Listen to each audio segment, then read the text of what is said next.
And we are live. Welcome to Olivia's Stories, ladies and gentlemen. Story number 1. Hey Reddit, this is a long one, but I need to get this off my chest. I guess I should start from the very beginning. It all began in Paris. Paris, the city of love. Callie and I had been dating for 3 years, and I finally mustered up the courage to propose to her. We were on a magical trip. I'd saved up for months to make this the most romantic getaway ever.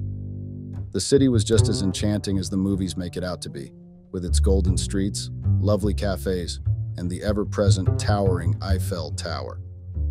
The day I decided to propose was surreal. The morning was slightly chilly, but the sky was painted with hues of pink and gold. We decided to have a picnic near the Eiffel Tower.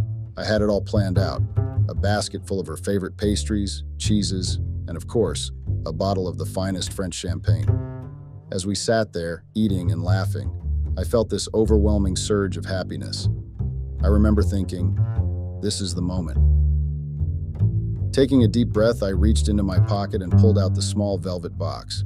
I looked into Callie's sparkling eyes and asked her to marry me. Her reaction was priceless, a mix of shock, joy, and tears. She said, yes. We both were on cloud 9. As we stood up, the world seemed to blur around us, with only the two of us in focus. I slipped the ring onto her finger and it fit perfectly, as if it was made just for her.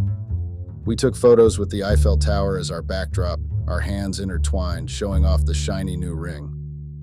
Afterwards, we walked along the Seine, the city lights reflecting off the water, talking about our dreams, our future together. I thought this was the start of our happily ever after. How naive I was. So after the dreamy Paris trip, we came back to our life in New York. Everything should have been perfect, right?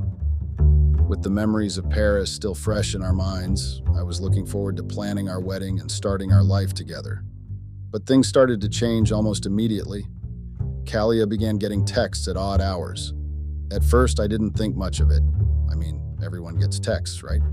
But then it became more frequent. Late at night, early in the morning, and even during our dates, it was like she was glued to her phone. One evening, as we were cuddling on the couch watching a movie, her phone buzzed again. She quickly grabbed it, her eyes widening slightly as she read the message. Trying to act casual, I asked, "Who's texting you so late?" She hesitated for a moment, then replied with a forced smile, "Oh, it's just a friend from work." But the way she said it, it sounded off, like she was hiding something. I tried to push away my doubts, telling myself I was being paranoid. But the more I observed, the more suspicious I became. She started taking calls in the other room, whispering so I couldn't hear. She'd tilt her phone away whenever I was close. The woman who once shared every detail of her life with me now had a secret life of her own. One night, I couldn't help myself. As she was in the shower, her phone buzzed again on the nightstand. I glanced at it and saw a name I didn't recognize. The message preview said, "Can't wait to see you tomorrow." My heart sank. I felt sick to my stomach. When Callie came out of the shower, I decided to confront her. "Who's texting you with kissy emojis?" I tried to sound calm, but my voice betrayed my anxiety. She looked taken aback. "Oh, that? It's just, a joke. My coworkers and I, we have this weird sense of humor." I wanted to believe her. I really did. But something in her eyes told me there was more to the story. I let it go that night, but I knew I needed to find out the truth. What was Callie hiding? Okay, Reddit, this is where things started to get really twisted. Remember how I said everything was changing with Callie? Well, it took another turn when, out of the blue, my stepbrother Joran decided to pay a visit. Let me give you some background. Joran and I haven't spoken in years. There was a huge family fight when we were teenagers, and we went our separate ways. Our parents separated, and I hadn't seen or heard from him since. So you can imagine my surprise when he suddenly showed up at our doorstep in New York. I was shocked, to say the least. "Joran, what? How? Why are you here?" I stammered, struggling to find the right words. He flashed a sly smile. "Thought it was time to bury the hatchet, big bro. Can I come in?" I hesitated for a moment, but then stepped aside, letting him in. I mean, family is family, right? As he walked in, Callie came out of the kitchen. The moment their eyes met, there was this tension. An uncomfortable silence filled the room. Kalia seemed nervous, her eyes darting between me and Joran. "Kalia, this is Joran, my stepbrother," I introduced, trying to ease the atmosphere. "Joran, this is Kalia, my fiancé." Joran stepped closer, taking Kalia's hand. "Nice to meet you, Kalia." He held onto her hand a second too long, making the situation even more awkward. The evening was filled with forced conversations, weird glances, and awkward silences. Every time I left the room, I could hear them whispering, but couldn't quite make out the words. It felt like they had a secret, something they didn't want me to know. The more I observed, the more my gut feeling grew. The way Joran looked at Kalia, the way she blushed and avoid eye contact. Something was definitely off. But what could they possibly have in common, considering they'd just met? After Joran left, I confronted Kalia. "Did you know Joran before today?" I asked point blank. She looked taken aback. "What? No, of course not. Why would you even ask that?" But her reaction seemed rehearsed, like she was ready for that question. That night, as I lay in bed, my mind raced with a million thoughts. The pieces of the puzzle started coming together, but I didn't want to believe it. Could it be? Was Joran the mysterious work friend Kalia was texting? All right, Reddit. This part still hurts to think about, but I guess I need to let it out. After Joran's weird visit, I was more alert than ever. Kalia's secretive behavior, Joran's surprise appearance, it all seemed connected, but I had no solid proof. One evening, as we were preparing for a night out, I realized I'd left my phone in the bedroom. I needed to make a quick reservation at our favorite Italian place downtown. Without thinking much, I grabbed Kalia's phone from the kitchen counter to make the call. As I was about to dial, I saw a notification pop up. It was from Joran. "Miss you. Last night was amazing." My heart sank to my stomach. The room started spinning, and I could feel my palms getting sweaty. This couldn't be happening. Curiosity got the better of me, and I opened their chat. Message after message confirmed my worst fears. They had been meeting secretly for months, even before our trip to Paris. There were intimate photos, secret rendezvous plans, and declarations of feelings. The woman I loved, my fiancé, was having an affair with my estranged stepbrother. As I scrolled further, I found out that they met at a work conference in Boston a year ago. Their relationship started as a friendship, but quickly turned romantic. They laughed about how clueless I was, how easy it was to lie to me. It felt like a knife twisting in my gut. Suddenly, I heard footsteps. Kalia walked into the kitchen and saw me holding her phone, her messages wide open. The color drained from her face. "Kale, I can explain," she stammered. But I was beyond words. I felt numb, betrayed, and devastated. I threw the phone on the table and walked out. I needed to clear my head, to process what I had just discovered. The two people I trusted the most had stabbed me in the back. Redit, I never imagined I'd be in a situation like this. But life is unpredictable, isn't it? After walking around for hours trying to process everything, I returned home. Kalia was sitting on the couch, her eyes red from crying. The silence between us was deafening. Finally, I broke the silence. "How could you, Kalia? With Joran of all people. How long were you planning on keeping this from me?" She hesitated for a moment, then whispered, "I'm so sorry, Kale. It wasn't supposed to happen like this." I scoffed. "Wasn't supposed to happen like this? Or wasn't supposed to happen at all?" She took a deep breath. "It started innocently. We met at the conference and we just clicked. You were always so busy with work, with your friends. I felt neglected, lonely. Joran was there and he listened. My mind raced. I'd been working extra hours to save up for our wedding, our future. So it's my fault? You're blaming me for your betrayal?" She looked down, tears streaming down her face. "No, it's not like that. I needed someone, and Joran was there. I never meant to hurt you." I felt a mix of anger and heartbreak. "So you're saying that if I paid more attention to you, this wouldn't have happened?" Kalia nodded slowly. "Maybe. I don't know. Everything's so complicated. I felt like I was in a nightmare. Here was the love of my life, gaslighting me, making me feel guilty for her affair with my stepbrother. It was too much to bear. Kalia, we were about to get married. We had plans, dreams. How could you throw it all away for a fling? I asked, voice trembling. She sobbed. I don't know, Kale. I'm so confused. I messed up. If I thought confronting Kalia was hard, facing Joran was a whole different level. I knew where he was staying, so I made my way there the next morning, my heart heavy but determined. He needed to know that I was aware of their deceit, and I wanted answers. I knocked on his door, trying to steady my shaking hands. Joran opened it with that same sly grin, his eyes scanning me up and down as if evaluating the damage he'd caused. Well, if it isn't the heartbroken fiancé, he sneered. Fighting back my anger, I shot back. Cut the act, Joran. What the hell were you thinking? She's my fiancé. He leaned against the doorway, crossing his arms. Was, Kale. Was your fiancé. And honestly, I did you a favor. If it wasn't me, it would have been someone else. I clenched my fists. What's that supposed to mean? Joran smirked. Kalia never really loved you. If she did, she wouldn't have fallen for me so easily. I could feel the heat rising in my face. This isn't just about Kalia, Joran. This is about you and me, our family, our past. Why? Why do this to me? He shrugged, feigning innocence. Life's funny, isn't it? Sometimes the universe throws people together, like Kalia and me. And sometimes it pulls them apart, like you two.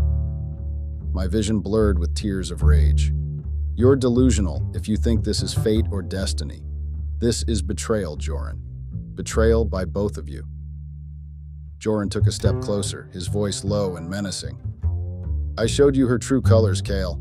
You should be thanking me. I stared at him, unable to fathom his audacity. You may have won this round, Joran, but remember, karma has a way of catching up. Okay, Reddit, I know what you're probably thinking. Revenge isn't the answer, and two wrongs don't make a right. But at that point, the pain and betrayal had consumed me. I couldn't think straight. All I wanted was for Joran to feel a fraction of the pain he'd inflicted on me. One evening, while drowning my sorrows in a local bar, I ran into an old friend, Marcus. As we reminisced about old times, I steered the conversation towards Joran. Marcus's face darkened, and he mentioned something interesting. Joran was deep in debt. Apparently, he owed a significant amount of money to some not-so-friendly people in the city. This was my chance. Over the next few days, I discreetly gathered information on these dangerous individuals and their operations.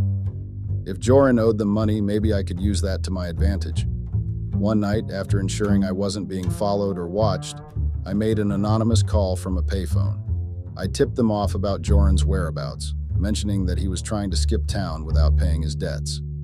I hung up before they could ask any questions. Back home, I felt a mix of satisfaction and guilt. On one hand, Joran would finally get what was coming to him. But on the other, was I becoming just as bad as him? It was a whirlwind of emotions. The next morning, news broke out about a major scuffle at the hotel where Joran was staying. While the details were scarce, rumors suggested that it was related to unsettled debts. I couldn't help but feel responsible. What had I done? The days that followed were intense. Word on the street was that Joran had a nasty run-in with the people he owed money to. Rumor had it they gave him an ultimatum: pay up or face severe consequences. With no way to cough up the cash in such short notice, Joran fled New York, becoming a fugitive. In the midst of all this chaos, Kalia's life began spiraling too. Turned out her job had some connections to Joran. With him on the run, the company faced backlash, and she was made a scapegoat. Within a week, Kalia was out of a job. I'd see her sometimes, looking a shadow of her former self, pale, stressed, and worn out. Our paths crossed at a coffee shop one day. There was no anger, no heated words, just silence and the weight of our broken relationship between us. She looked up, her eyes filled with tears. I've lost everything, Kyle, she whispered. Joran's gone. I've lost my job and I've lost you. Though I was still hurt, seeing her in such a state evoked a strange mix of pity and satisfaction. The tables had turned. The woman who once had everything, love, a promising career, and a secret affair, was now left with nothing. It wasn't joy that I felt, not exactly. It was more a realization of how life can change in the blink of an eye. One wrong move, one betrayal, and everything can come crashing down. I thought I had seen it all. But that rainy night, fate had another surprise for me. It was late, and the sound of heavy rain against my window was the only noise in my apartment. Lost in thought, I was startled by a desperate knock on my door. When I opened it, there stood Kalia, drenched from head to toe, mascara running down her cheeks, making her look like a tragic figure straight out of a noir film. She looked up, her blue eyes wide and filled with remorse. "KL," she whispered, her voice trembling. I stepped back, letting her in. She was shivering, both from the cold and the weight of the moment.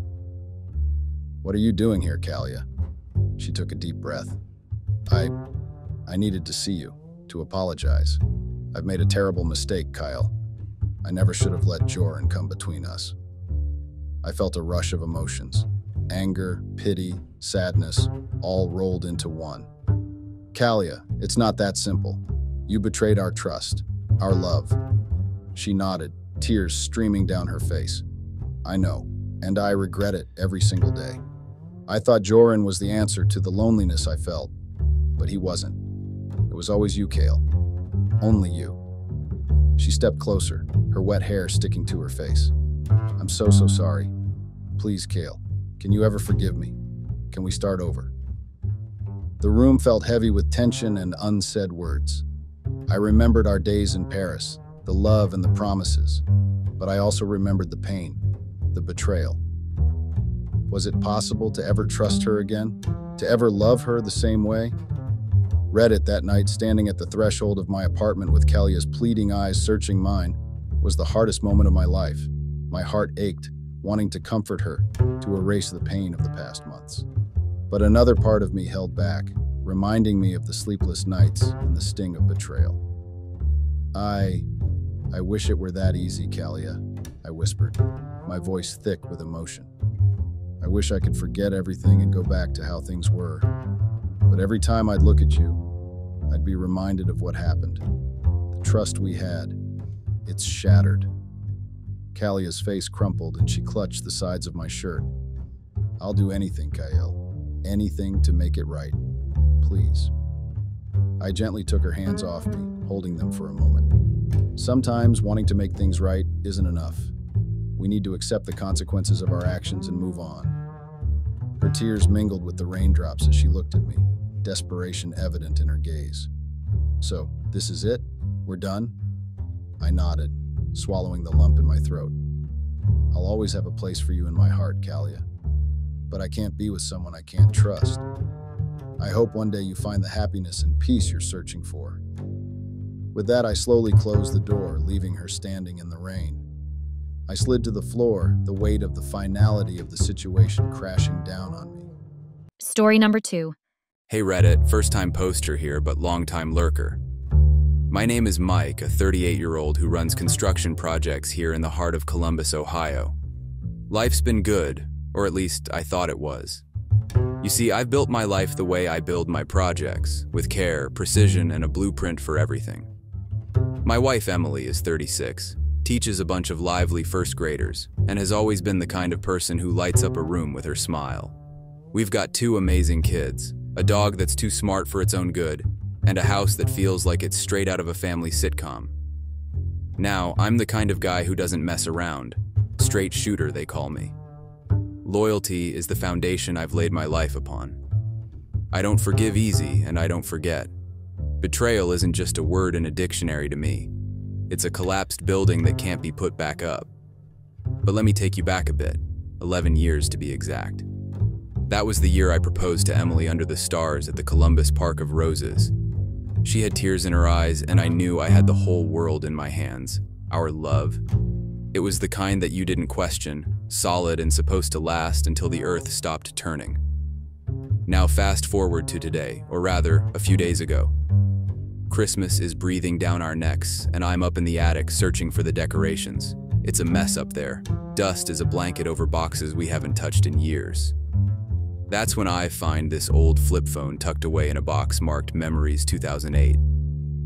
Funny, I don't remember us keeping old phones as keepsakes.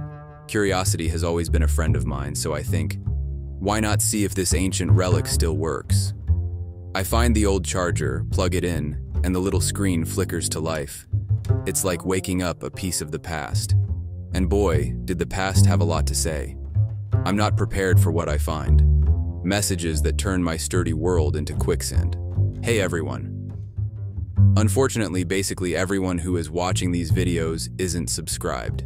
It would mean the world to me to quickly get out of the full screen video for 3 seconds and press that subscribe button. It's free, and you can unsubscribe anytime. Sorry for bothering, and thank you so much if you subscribed.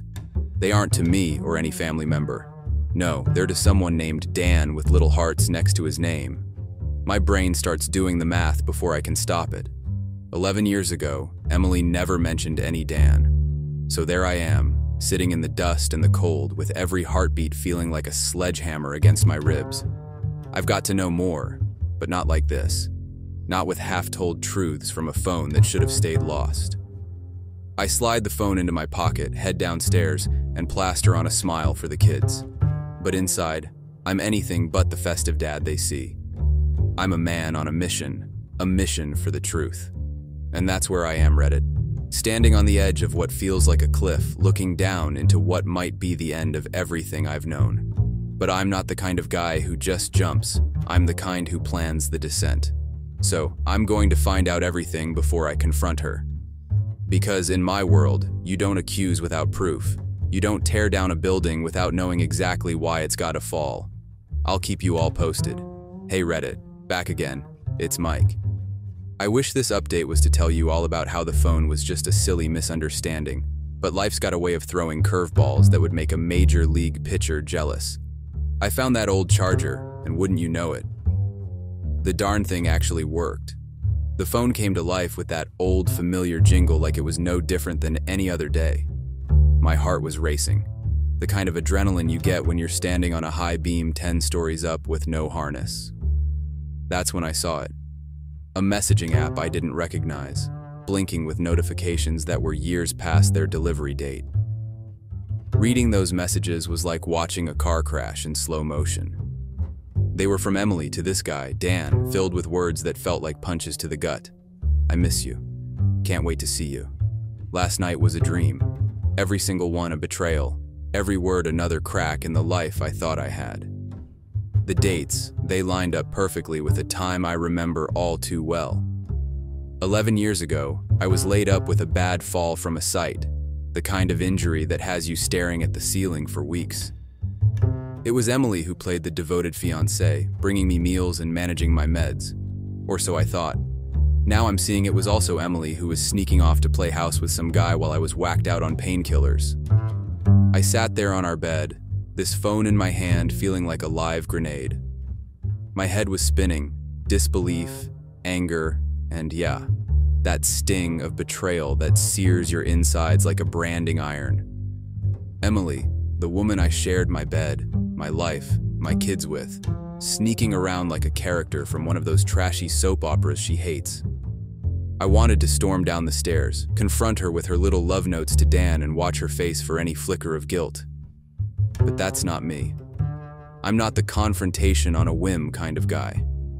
I needed to know everything first, have all my ducks in a row. Because when I bring the hammer down, I want it to be with the full force of the truth behind it. So, I'm playing the long game. I locked those messages in my head and that phone back in my tool chest. Emily, she's acting normal, like any other day. She's got no idea that I know, and I'm keeping it that way for now. But every smile, every peck on the cheek, feels like a lie now.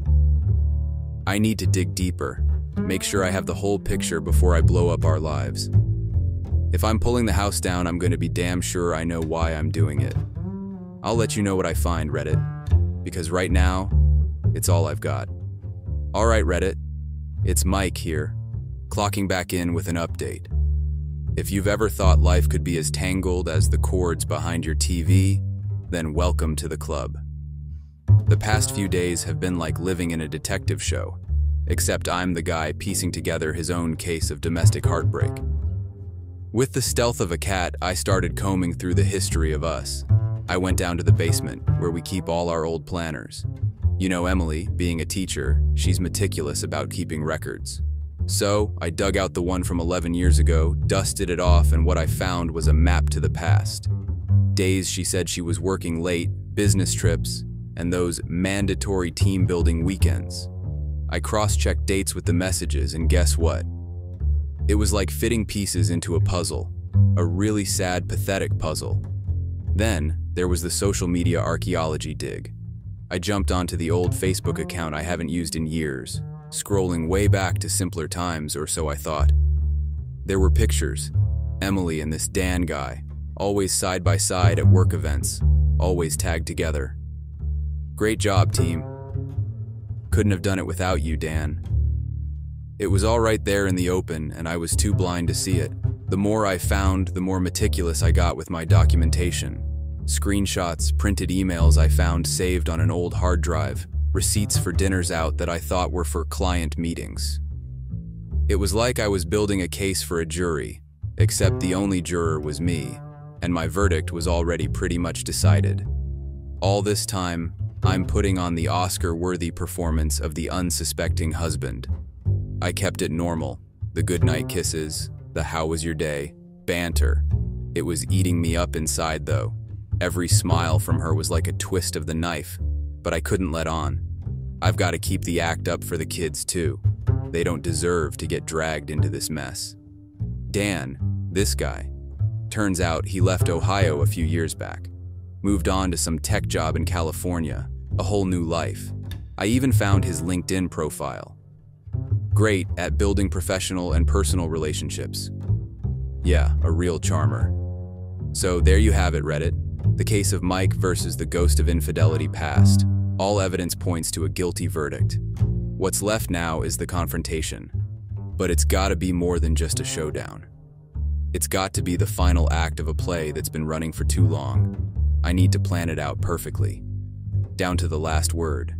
Because when I do this, when I finally confront Emily, I want to see the truth in her eyes without a shadow of doubt. I'll make sure to update you all when the curtain rises. Thanks for following, guys. It means more than you know. Hey Reddit, Mike here again. This story's turning out to be longer than one of those never-ending drama series, huh? But every story needs its climax, and mine's just around the corner. I've decided it's going down on our anniversary. That's right. The day that was supposed to celebrate our union is going to be D-Day. There's a cruel irony in it, but it feels fitting. The same day I asked her to be mine forever is the day I'm going to lay all the cards on the table. Now, you don't just walk into a hurricane without bracing yourself. So I've been steeling my heart for what's coming. It's been like living in a house of mirrors, every reflection showing a happy family. But I know too well that some of those images are nothing but illusions. The pain of keeping up the act is a constant burn. It's there when I wake up and kiss Emily good morning. It's there when we sit down for dinner and chat about what the kids did at school. And it's there when I turn off the lights and pretend I'm falling asleep next to a woman I trust. My jaw's been clenched so tight, I'm surprised I haven't cracked a tooth. But here's the deal. I'm not going into this blind. I've got a plan. I've scripted the questions, rehearsed them in my head and in front of the bathroom mirror. The words feel like lead on my tongue, but they're ready to be fired when the moment comes. I'm going to take her out to dinner, the same place we celebrated getting engaged. It's always been our spot. I'll let the evening settle, let her sip her favorite wine, and then I'll ask her about the past. Not like I'm curious, but like I know something's off. And when she realizes I'm not just making conversation, I'll show her the proof. I want to see her face, watch her eyes, and know what she's really feeling. Is there guilt, remorse? I need to see it, raw and unfiltered. The conversation in my head goes 100 different ways, but every time it ends with me walking away from the table. So, that's the plan, Reddit. As for the emotional prep, well, let's just say it's a work in progress. Every morning I have to swallow the bitterness, and every night I have to drown out the anger with a couple of beers. It's tough, not letting the rage or the hurt slip through the cracks. But this charade is necessary for just a little while longer. I'll update you all after. Whether it's the end of an era or the start of a new chapter, you guys will be the first to know. Hey Reddit, Mike here. It's been a minute since my last update, and oh boy, do I have a story for you. Our anniversary. That was the night I decided would be the grand finale of this tragic play. We went to our spot, the little Italian place downtown where I'd gotten down on one knee all those years ago. The same table, the same dim lighting casting golden halos around the room, the same old waiter with his lopsided grin. It was supposed to be romantic, celebrating a decade and a year of marriage. Emily was all smiles, dolled up in her favorite dress, the one that made her eyes look like the ocean. And there I was, a storm brewing behind my forced smiles. We ate, she talked, I nodded. The dance of normalcy was excruciating, each course a step closer to D-Day. With every bite, I felt like I was swallowing down the anger. The wine was bitter on my tongue. Finally, we got home. The babysitter left, the kids were already in bed, and that's when I turned from loving husband to the man with a mission. I didn't even let her settle, didn't offer coffee or the comfort of the couch. I laid it out, the old phone, the messages, the pictures, like cards on the table. At first, she laughed it off, a nervous chuckle that didn't quite reach her eyes. She tried to say it was a joke, a silly thing from the past, but her voice was as shaky as a leaf in a storm. Then came the hard proof, the dates, the details I had meticulously gathered. The laughter died. Her face went from pale to flush, a tide of realization washing over her. And then, the dam broke. The tears, the sobbing, the "I'm so sorries." But here's the thing, Reddit. I felt nothing. No sympathy for those crocodile tears, no warmth in the coldness spreading inside me. My voice was like steel when I told her it was over. She pleaded, she promised it was a mistake, a thing of the past, but it was too little, too late. I told her I'd be sleeping in the guest room until we figured out what to do with the house, the kids, the broken shards of our life together. She cried herself to sleep on the sofa, and I lay awake, staring at the ceiling of a room I barely recognized. So the dust has settled a bit since the night of revelations. And by settled, I mean it's like the quiet after a bomb's gone off. In the aftermath, there's been a lot of debris, emotions, memories, the bits and pieces of a life I thought I knew. I sat Emily down the day after. It wasn't a negotiation, it was a declaration. I told her I wanted a divorce, no second chances, no couples therapy. The trust was shattered, and I'm not the kind of guy who tries to piece together a broken mirror. She cried. Sure, she said sorry 1,000 times, maybe more. But my course was set. The kids, man, telling the kids was the hardest part. I sat them down, looked into their confused little faces, and explained that sometimes, even mommies and daddies need timeouts from each other, that we both loved them more than anything, and that wouldn't change, no matter where we slept at night. There were tears, questions I had tough answers for, and through it all, I had to keep it together for their sake. I called a family meeting too, told my parents, my sister, a few close friends. It was a mixed bag. Some were shocked, couldn't believe sweet Emily could do such a thing. Others, they just hugged me, said they had my back. My dad, he's a man of few words, just squeezed my shoulder and gave me that nod. That "you're doing the right thing" nod. Emily's now looking for a new place. We agreed she would move out. It's better for the kids to stay in their home, keep some semblance of normalcy. We're hashing out the details of co-parenting. It's like walking a tightrope, but we're doing it. For the kids. The lawyers are in the picture now, drawing up the papers, splitting up the life I spent almost 15 years stitching together. It's cold, it's impersonal, but it's necessary, like cutting away the damaged part of a building so the rest can still stand. I'm not looking back, Reddit. I've always been the guy who looks ahead, makes the decisions, and doesn't dwell on the what-ifs. I stand by my principles. Loyalty, honesty, and if you can't give me that, you're not getting a second chance. So, that's where I'm at.